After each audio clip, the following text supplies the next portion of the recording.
I'm Mrs. Van Kuren, and I teach first grade at Notre Dame Academy, and one of my favorite books that I'd love to read to you is Giraffes Can't Dance. Gerald was a tall giraffe whose neck was long and slim, but his knees were awfully crooked and his legs were rather thin.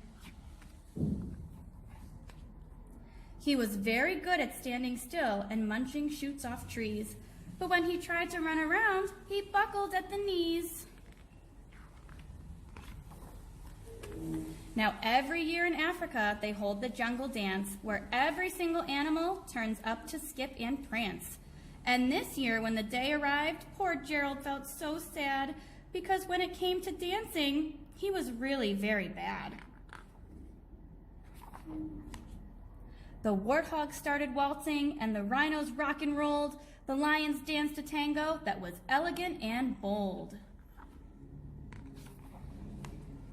The chimps all did a cha-cha with a very Latin feel, and 8 baboons then teamed up for a splendid Scottish reel. Gerald swallowed bravely as he walked toward the floor, but the lions saw him coming and they soon began to roar. "Hey, look at clumsy Gerald," the animals all sneered. "Giraffes can't dance, you silly fool. Oh, Gerald, you're so weird." Gerald simply froze up. He was rooted to the spot. "They're right," he thought. "I'm useless. Oh, I feel like such a clot." So he crept off from the dance floor and he started walking home. He never felt so sad before, so sad and so alone. Then he found a little clearing and he looked up at the sky. "The moon can be so beautiful," he whispered with a sigh. "Excuse me," coughed a cricket who'd seen Gerald earlier on, "but sometimes when you're a different you, just need a different song." Listen to the swaying grass and listen to the trees. To me, the sweetest music is those branches in the breeze. So imagine that the lovely moon is playing just for you. Everything makes music if you really want it to.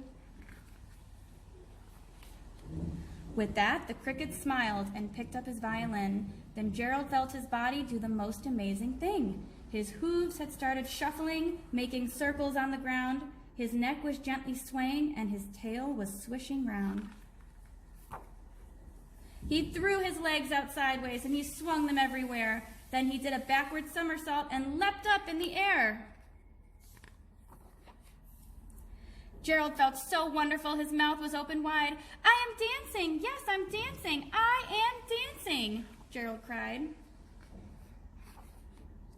Then one by one, each animal who'd been there at the dance arrived, while Gerald boogied on and watched him quite entranced. They shouted, "It's a miracle! We must be in a dream. Gerald's the best dancer that we've ever seen."